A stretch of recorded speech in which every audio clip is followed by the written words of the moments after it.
Hey, it's Dr. Nick with the ECG Academy. Oh boy, I hope this goes well. It's been a while since I did a live stream, and I see right now that there are like 26 people online, so this is really great. Thank you so much for joining. I'm going to take a little time to introduce myself and kind of get things rolling, so to give people a chance to come on to this great live ECG Masterclass. I mean, it's been a while since I did this. For those of you who don't know me, I'm actually a cardiac electrophysiologist. I've been in practice for 35 years, and I just love ECGs. It's what I live for, and I've been teaching ECGs for 30 years, and I got to the point where I wanted to create something that people can learn the electrophysiology approach to ECGs, because most people learn ECGs from a textbook, or they go to a couple of lectures and they don't really understand, what's going on behind the scenes. So 12 years ago, I created ECG Academy, and it's really been very, very successful. I'm very happy with it. But, just with every with every ECG course, there's always something missing, because, you can watch videos and yet you can never ask a question. And what I wanted to do here was not only go to a higher level for people who are comfortable reading but want to get insights from someone who does this every day, but I also wanted to bring kind of like a clinical facet to it. I wanted to be able to present some cases and show how an electrophysiologist would actually treat some people. So this is completely unscripted. It's off the top of my head. So if I start searching for words, it's just because I haven't had enough to drink. So anyway, I just want to let you know I really appreciate all you guys being here, and it's it's sort of really exciting to go back to doing these. If you recall, there was a time when I was doing live streams, clinical live streams on Saturday mornings. And that was going well, but it just was a lot of effort to do it every Saturday morning. Then I came up with this idea of doing a live masterclass, but it was 2 hours long, and it was a lot of preparation, and I really couldn't keep that up. So these are going to be shorter. I expect these masterclasses to be maybe 30, 40 minutes long, depending upon how fast I talk. And I can, throw in any accents you like, So, I'm from the Bronx originally, so I could talk like this if you want. I'll be really fast with it all, but it's not a problem. So we're going to talk mostly case presentations, but I'm going to try to bring in some really advanced ECG stuff. But today it's an interesting topic. We're going to be talking about syncope. So the topic is actually a tale of two syncopes, and that's because I have two cases to present, and each one is really different. But we're going to talk about the ECGs and how to not only just interpret the ECGs, but bring it into the clinical realm and figure out. We've got 31 people online, and this is very, very exciting. So let me get started with the slides, because I don't want to keep you here all night just chit-chatting. So let me now, with my software, I'm going to have to kind of click a few things and sort of talk about stuff. So you can see me down below. This is called Tale of Two Syncopes. Anyway, what is syncope, right? Arose by any other name. We have a lot of different names for it. Some people will refer to fainting or passing out, even blacking out. Although some patients, if you talk to them, when they say they blacked out, I was like, what do you mean? Well, my vision went black. But you can still hear things. You can, you never really lost your consciousness. It's just that your vision went black. So you got to be careful what the patients say. That's why the three most important things behind real estate, right, is location, location, location. And syncope is history, history, history. Swooning is a kind of an old-fashioned name, like, oh, I've got the vapors, and it's like, Frank Sinatra, and nowadays Taylor Swift, people, fainting in the concert halls.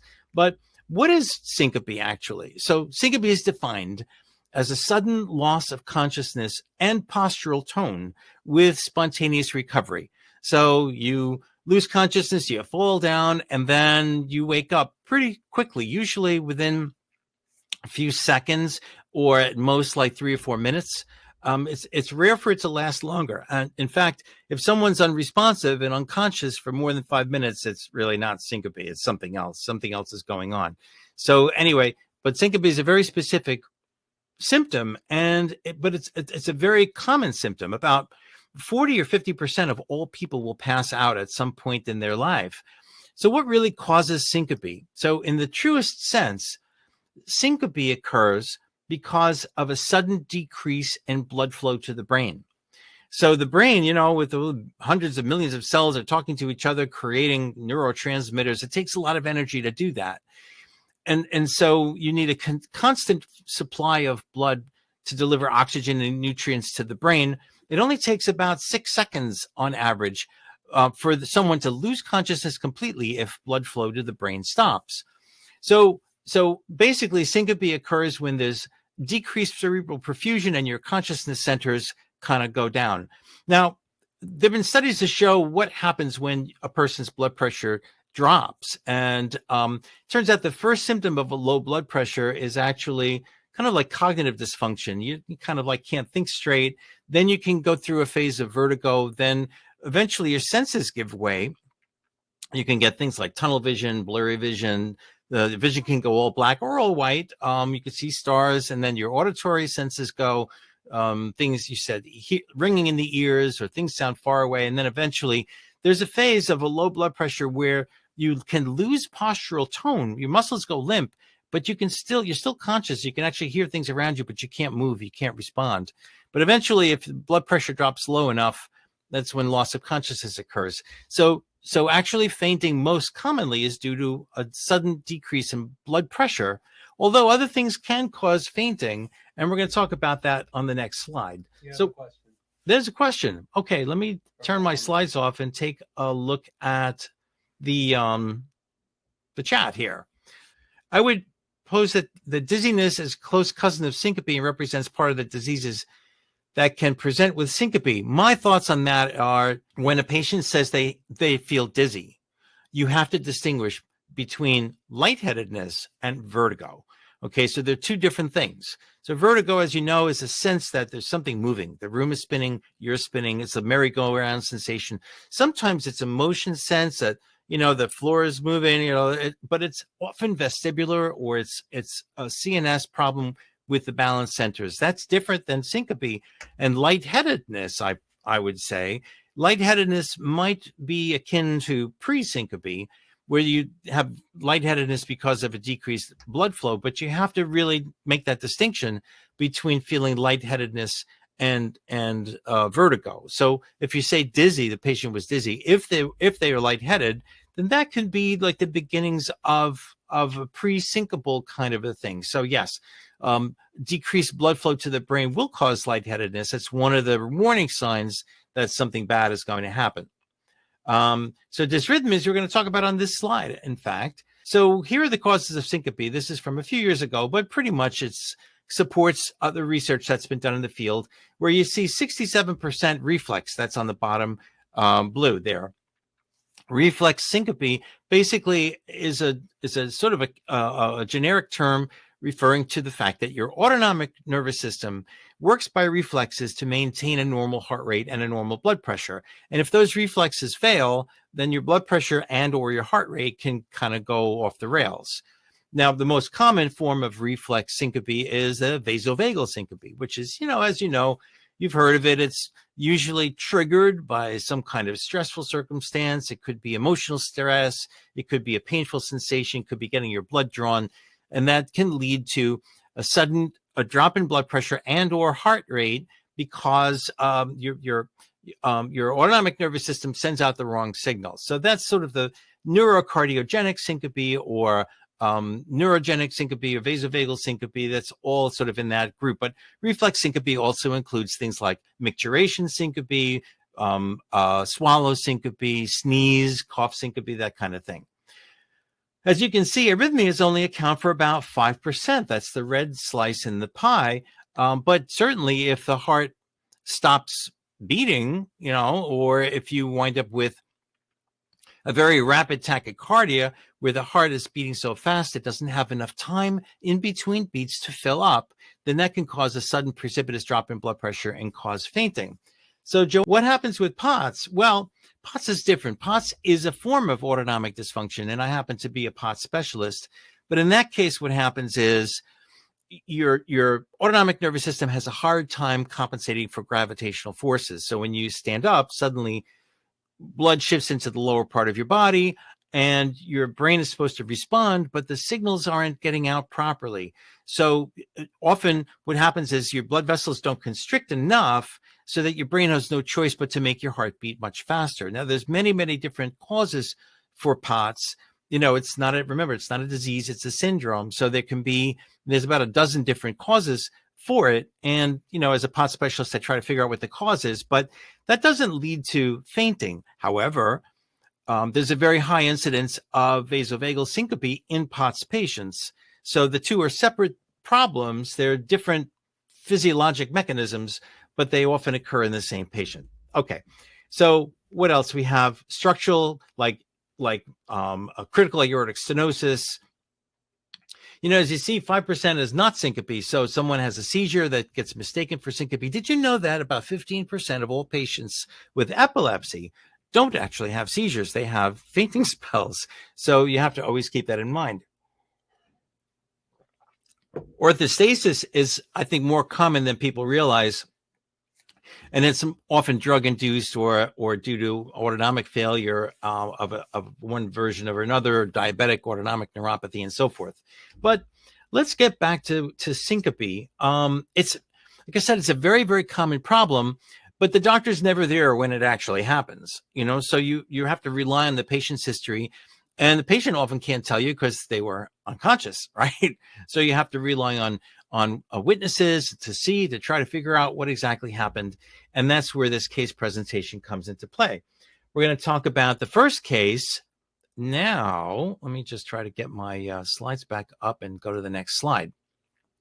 Okay, so this first presentation is a 66-year-old woman who has a history of hyperlipidemia, and she was sent to a cardiologist because she happened to have a new left bundle branch block on her cardiogram. She was asymptomatic at the time. Now, someone got an echocardiogram and it was normal. She wasn't on any medications. So anyway, this was her electrocardiogram.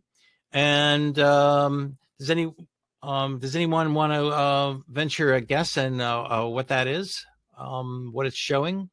So a lot of people did recognize this as a left bundle branch block, but so we do have a normal sinus rhythm at a rate of about 64, 60 beats per minute. What you can see is what looks like a wide QRS complex. The duration is a little over 120 milliseconds. And so you have to think about, well, some kind of interventricular conduction disturbance is going on. And when you look at leads 1 and AVL, it kind of sort of looks like a left bundle branch block, except for one thing. An AVL is a little tiny septal Q wave. So normally when you have a left bundle branch block, you lose that septal Q because the left bundle splits off into 3 hemifascicles, a tiny septal, a very large posterior hemifascicle, and a smaller anterior hemifascicle. So if you have a complete left bundle branch block, you usually don't get that little tiny downward deflection in AVL that starts the QRS complex. But in V1 through V6, what you're seeing is mostly negative, which kind of goes along with the left bundle branch block. But the one thing that I notice is that there's a nice healthy R wave in V2 and V3, and then the S wave goes down very, very rapidly. There's a very sharp, rapid downstroke of the S wave in V3 especially, which, kind of makes you think maybe it's an incomplete left bundle, because normally with a left bundle, the bottom part of the QRS complex occurs later, at least like 60 or 80 milliseconds after the onset. So, and if you look at V6, it doesn't really look like a gradual upstroke notch QRS. So I would say, half of cardiologists would call it a left bundle branch block. The other half might call it an incomplete left bundle, or maybe a non-specific left IVCD or something along those lines. But there's clearly something wrong with it, and that's why she got referred to cardiologist. So now let's see what happens. In March 2023, which is just about 9 months ago, 8 months ago. She was having lunch. She drove to the grocery store, and getting out of the car, she felt a little wobbly for some reason. Then 5 minutes later, while she was in the dairy section, bending over to get some yogurt, she stood up, felt very strange, and then woke up on the floor in a pool of blood. She actually broke her nose, landed, flat on her face. So pretty serious. So the question is, the patient fainted. What would you do? Let's see, just to poll you guys and get a sense of, what kinds of interventions or testing would you order at this point? So would you order a stress test? Would you order a carotid ultrasound? Put an event monitor on her? Would you recommend a tilt table test? Or how many of you would just, cut to the chase and recommend a permanent pacemaker? But it looks like a lot of people would order an event monitor, and some people would order a tilt test. See, I like doing tilt tests on patients where I think they have vasovagal syncope. This was kind of odd, though, because she really didn't have much of a warning. She felt a little strange, but it really took a bad fall. So, some people would, it looks like 16% would order a stress test. About half of you would go right to the event monitor. Event monitor is a great idea. Most cardiologists use them. Nowadays you can wear them for a week or two or even a month just to see what shows up. The problem with event monitors is that they're not very sensitive to pick up stuff. In fact, unless a patient actually faints while they're wearing it, sometimes it's inconclusive. But at any rate, let's go to the next slide. She actually had carotid studies that were negative. She had an echo that was normal, and she had an event monitor and didn't show anything. So for months, it was assumed that maybe she got hypotensive, maybe she was vagal. She was advised to stay well hydrated. But then in May, like 2 months later, she was in the bathroom and she was urinating and she felt kind of strange and then passed out again. So a lot of people thought, micturition syncope, maybe it's vasovagal, right? So, all right. So now what would you do? here's my next poll. Now that you know that she has a negative event monitor, that she had negative echo, that she continues to have fainting spells, what would you recommend to this patient who, is potentially could hurt themselves? So more people would order a tilt test. I actually wound up doing a tilt table test, and it didn't really show anything. And but just as many people would implant a cardiac monitor. So that's what we decided to do. Because after she had a tilt test, it was normal. And so we implanted this cardiac monitor, and then a couple of months later, she had syncope again. So now we have an event monitor. What did it show? Okay, this is what it showed. I'm going to give you a few seconds because there's a bit of a delay, and let me have people on the chat line tell me what you think you would do. What does this show anyway? What does this event monitor show? It says it complete block without escape rhythm, which is a very long pause. Indeed, it was very, very long. And when I saw this on the event monitor, I asked the patient to come into the hospital. Now, Jeff has it right. Paroxysmal high-grade AV block. And Kiran had it right as well. Basically you have one-to-one conduction in the first half of the top strip.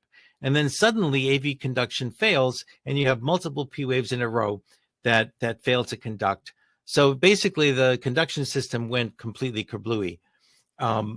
Eventually she starts conducting again. So complete heart block is sort of a misnomer. It doesn't really tell you what actually happened. You had asystole because of complete failure of the AV node, high-grade AV block. That's right. It seems the patient died and came back. Well, in that, the patient, did have a serious fall, did have a serious injury. But this basically told us exactly what the problem is. And that's the advantage of having these implantable monitors.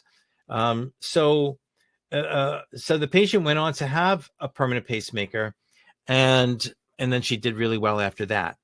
But let me just talk a little bit about where do you think the level of the block is? And I'm going to keep talking, but you guys can post some comments in the chat if you want to show us where do you think in the conduction system is the level of the block? Remember that the sinus node and the AV node, those cells depolarize by calcium currents. So the AV node has a particular characteristic that, if it fails, it usually there's a prolongation of the PR interval before it fails. That's a typical Wenke back or type 1 second degree AV block.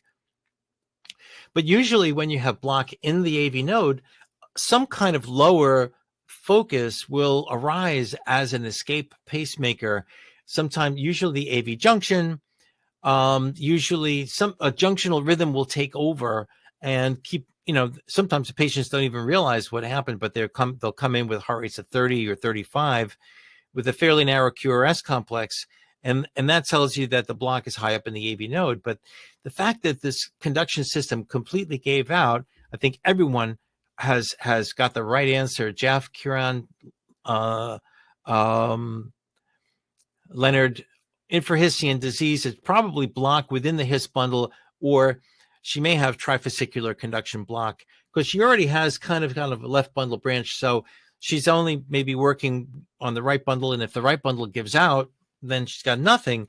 And the thing about infrahisian block, or infranodal block at least, is that usually there's diffuse conduction system disease.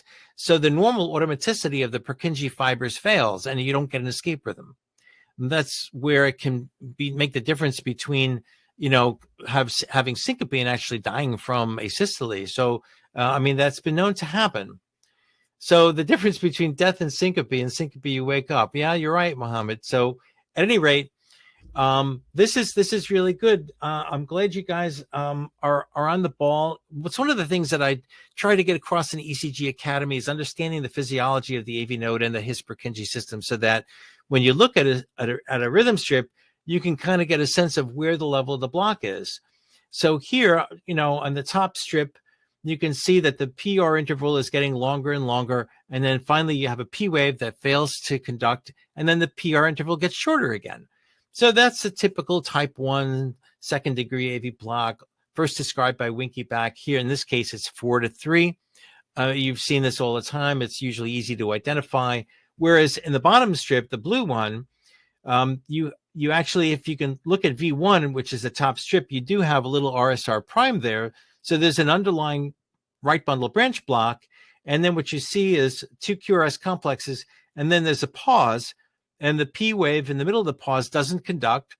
And then the PR following the pause is the same as the PR before the pause. So type 2 second degree AV block, the PR interval is fixed because the His bundle and the Purkinje fibers either conduct or they don't. It's all or none, which is why type 2 second degree AV block is so much more serious, because you can wind up like her, passing out because of complete failure and no escape rhythm. Okay.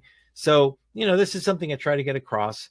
So if anybody has any questions, please feel free to, jump in with a question, but we're going to go on to the next case because I think it's even more interesting and a little bit more controversial. So I'm going to go on to the next case, but we're going to keep an eye on the questions here. So the second case, which is, because after all, this is a tale of 2 syncopes, and go to the second case, which is a 55-year-old woman. Very nice lady. Back in 2021, she passed out suddenly. Her boyfriend was there, and he practically had to catch her because she really didn't have much of a warning. But she woke up 20 seconds later with severe nausea, was, retching. She denied any palpitations. There was no preceding nausea or sweating or feeling hot or anything. But nausea is a pretty good indicator that maybe you're dealing with something vagal. Anyway, she did have a past history of infrequent lightheadedness. So someone decided, it must have been a seizure. Sometimes, doctors in the emergency rooms, and, they just assume, well, we got to rule things out.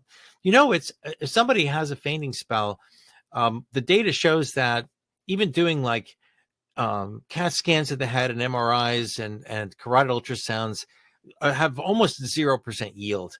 And same thing with EEG. It's so kind of a waste of money, unless, of course, the patient hit their head on the way down. Then you want to make sure they didn't have trauma.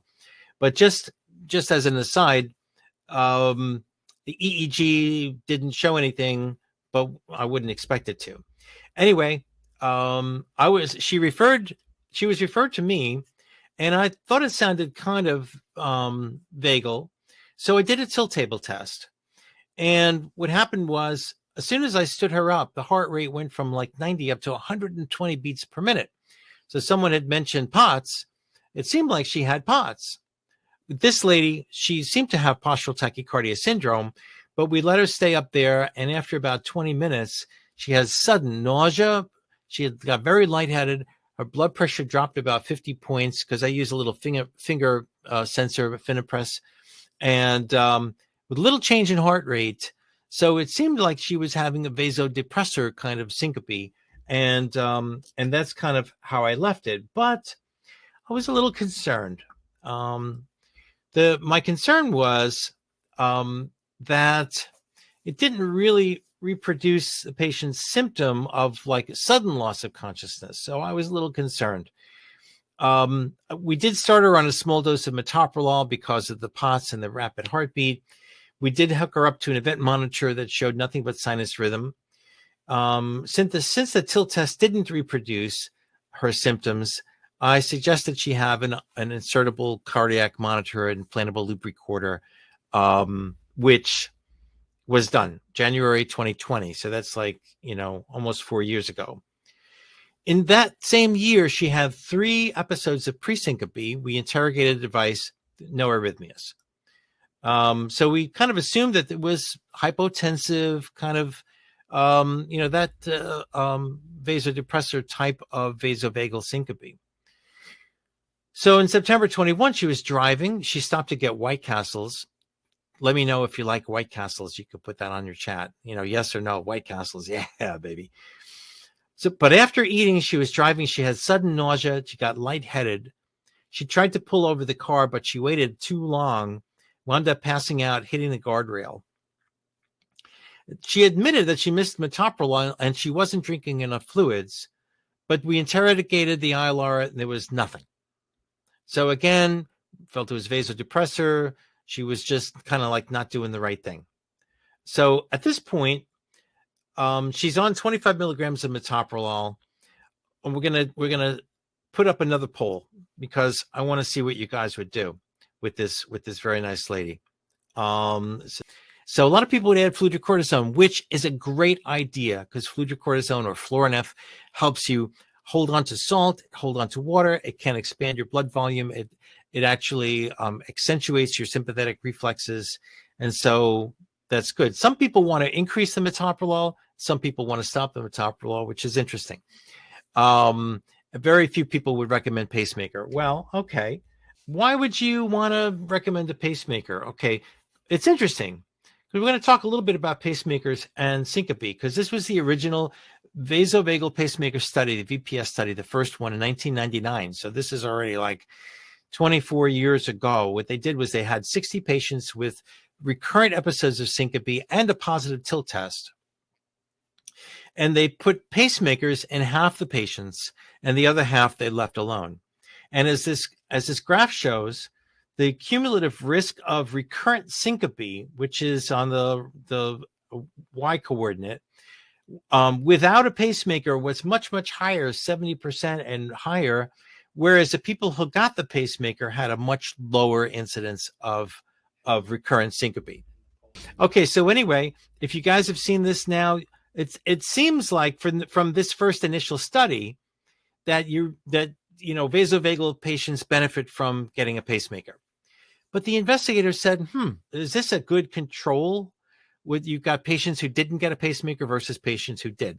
So the VPS2 study, which was done a few years later, was very, very interesting. Everybody got a pacemaker, but half the patients, the pacemaker was turned off. That's right. And the patients didn't know if the pacemaker was turned on or off. And what you see here is that there's no significant difference in the fainting rate after 6 months after getting this pacemaker in the patients who got a pacemaker and had it turned on versus turned off. And what this proves is that there's a huge placebo effect of getting a pacemaker.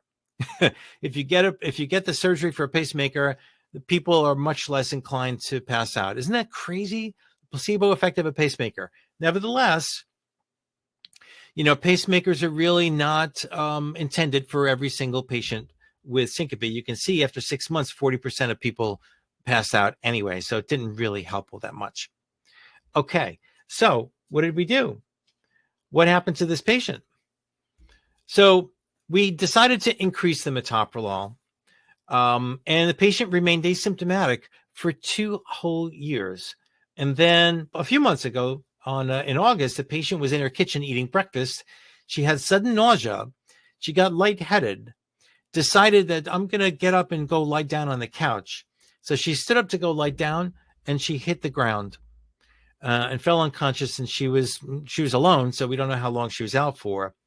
So we go ahead and we interrogated the device, and we just turn my camera off for a second so that you can see the back. You can see sinus rhythm, and it gets a little bit faster, and then it starts to get very, very slow. It starts to get very, very slow over here. You can draw for us. And then you have a little bit of a pause. And then what happens after that? Look at that. It's like really, really slow, long pauses, asystole basically, but no P waves.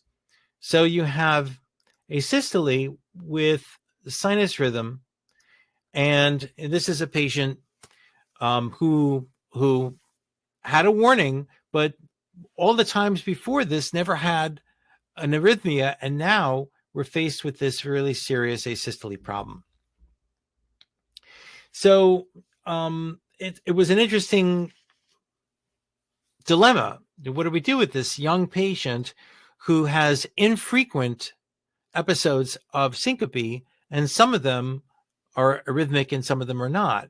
So you have to remember there's 2 parts of a vasovagal syncopal episode. There's the vasodepressor part of it, where the blood pressure drops because of sudden withdrawal of sympathetic tone and vasodilatation, and then you get, basically blood pressure, you lose the blood pressure. But then there's also the cardioinhibitory part of vasovagal syncope, which happens in about maybe 10 or 15% of patients. So cardioinhibitory is much less common, but in her case, she seemed to have it. And, it was something that we had to be concerned about because, does she need a pacemaker? You have a question. There's a question. Is this what we call sinus arrest? Well, you can call it sinus arrest, but the mechanism isn't really sinus node dysfunction. This is not sick sinus syndrome. So you have to consider this as, a malignant vasovagal episode. Okay. So sinus arrest implies that there's something wrong with the sinus node, whereas this is purely autonomic. I mean, her sinus node is fine, but you get withdrawal of sympathetic tone, probably very, very high activity of the vagus nerve, and this is what happens. And but it's a good question. You have another question on the question tab. On the question tab. So I'm glad you're here. So from Catherine, what was the rationale for increasing her metoprolol? Well, we really thought she had POTS. She had done very well with a low dose of it. She had an event monitor showing sinus tachycardia. So we decided to increase it because we had no evidence of any kind of bradyarrhythmias. So we felt like we had to do, something, and it was given to her for a reason. So that's, you could, second guess at this point, but the point of this slide is that there's 2 components, and it seemed like she was mostly having vasodepressor syncope because there were no arrhythmias. But this one particular episode, that was the first time in like 5 years that we had seen something like this. So we did talk to her about a pacemaker because the most recent study that was done in patients with vasovagal syncope was the Issue 3 trial. This was just published about 10 years ago. And what they did was they took vasovagal patients who had documented bradyarrhythmias. Now, the average age here was 63, so a little bit older, but these are patients who either had severe bradyarrhythmias on a tilt test or long pauses or severe bradyarrhythmias on an event monitor. And they did the same thing. They gave everybody a pacemaker, and half the patients it was turned on, half it was turned off. And you can see that there was some improvement, some reduction in the pacemaker incidence. But even patients who had a pacemaker, 75% of them still passed out. 25% of them still passed out within 2 years, whereas 50 or almost 60% of patients passed out with the pacemaker turned off. So there seemed to be some benefit in this very select population of patients. You know what? I talked to her about it. She's only 55. She kind of didn't want to do it if there was an alternative. So, what we talked at length about how, most of her syncopal episodes are not arrhythmic. She's mostly vasodepressor. Her episodes are very, very far apart. She generally has a prodrome. When she passed out in the kitchen, she knew it was happening. She just made the wrong decision. The time that she passed out in the car, she kind of delayed. She waited. She was hoping she could get off the exit. And so, in retrospect, some people would just pull the trigger and say, okay, lady, you need a pacemaker. But, I try to approach every patient as an individual, respect their desires and their wishes. And there's no right or wrong. There's only, probability. So you have to try to do what's best for each individual patient and not just sort of like, react and treat everybody the same. Okay. So having said that, if anybody has any comments or questions or anything, how many people would definitely have put a pacemaker in? I don't know. But Mohammed says food causing syncope, sure. A lot of times vasovagal or autonomic or reflex syncope can be triggered by foods, drinking cold liquids, a big heavy meal. There's multiple explanations for that. But yeah, several of her episodes occurred after eating. So, small frequent meals. I always tell people, stay well hydrated. I just wanted to show you something really cool. This is kind of like your final examination. Okay. Because this is a strip that I love to show people, and I want you to, tell me what you guys think. You can use the chat line. There's no questions, but so what do you think this is? So there clearly are P waves that are blocking. So you have some second degree AV block there, right? Is it type 1? Is it type 2? What do you think could it be happening? Well, the PR interval preceding the block P wave does get longer, doesn't it? So what's really important here? I'm glad you guys are having a blast. Sinus pause and ectopic atrial beat. I'm going to tell you what this is. Some people said type 2. You might think type 1, but I'm going to draw something. I'm going to show you the next slide. And my calipers, whose calipers? I got calipers right here. I got your calipers right here. You know what I'm talking about? Hey, come on. I'm going to show you the next slide. You're going to get the whole answer. And then you're going to say, oh, my God, I should have had a V8. You know what I'm talking about? Okay, so look what happens to the heart rate just prior to the blocked P wave. Just prior to AV block, the heart rate goes from 80 down to 50 and gets even slower.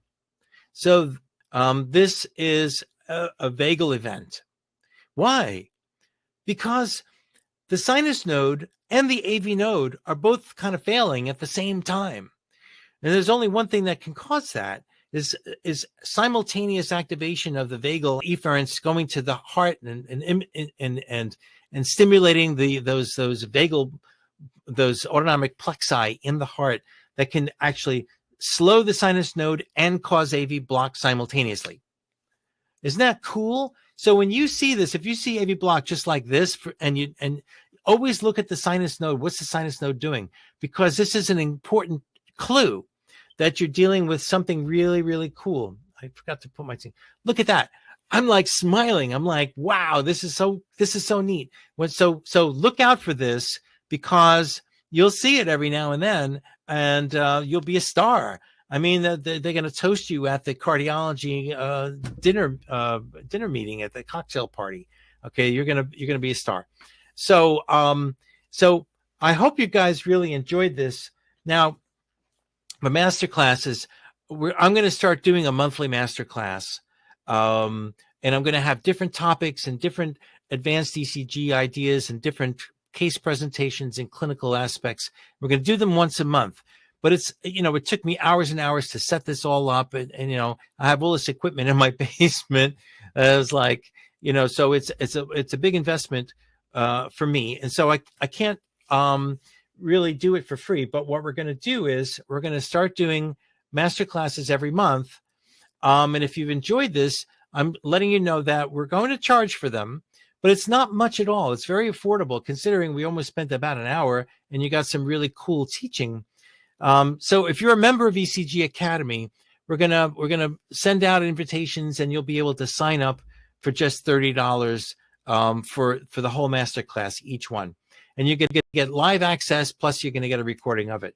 Non-members, I'm gonna kind of post them so that non-members can buy a recording for about $40. But I have a special announcement today. For those of you who are members, we're starting a new membership tier. There's basic, which there's advanced, which includes 12 leads. And then we have the expert level, which has a lot of stuff. Right now, I've got 600 chalk talks that I've been doing every week for the last 12 years. Well, the premium, the premier membership is basically going to give you everything that expert has, plus a free masterclass every month. Okay, so the difference in price, about $200. So that comes out to about $16 per masterclass if you go for an annual subscription.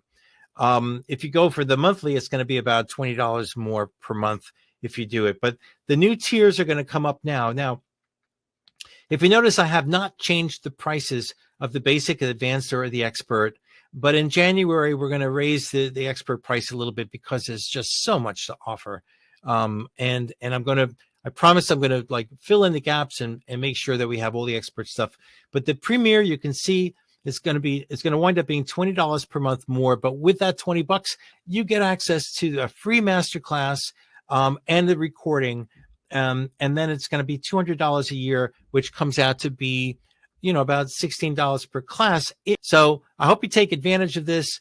I'm glad that you guys enjoyed this, and I'm going to try to make everyone kind of really unique and kind of cool, and share with my insights as a practicing for 35 years. And you guys, not only will you be able to participate in live, and it was really cool to have questions from you guys, but you'll have the recording as well. So thank you very, very much for being part of this. This is really, really cool. I hope to bring you lots more learning. And again, I'm trying to make ECG Academy the very best program that money can buy on the internet. And so share it with your friends.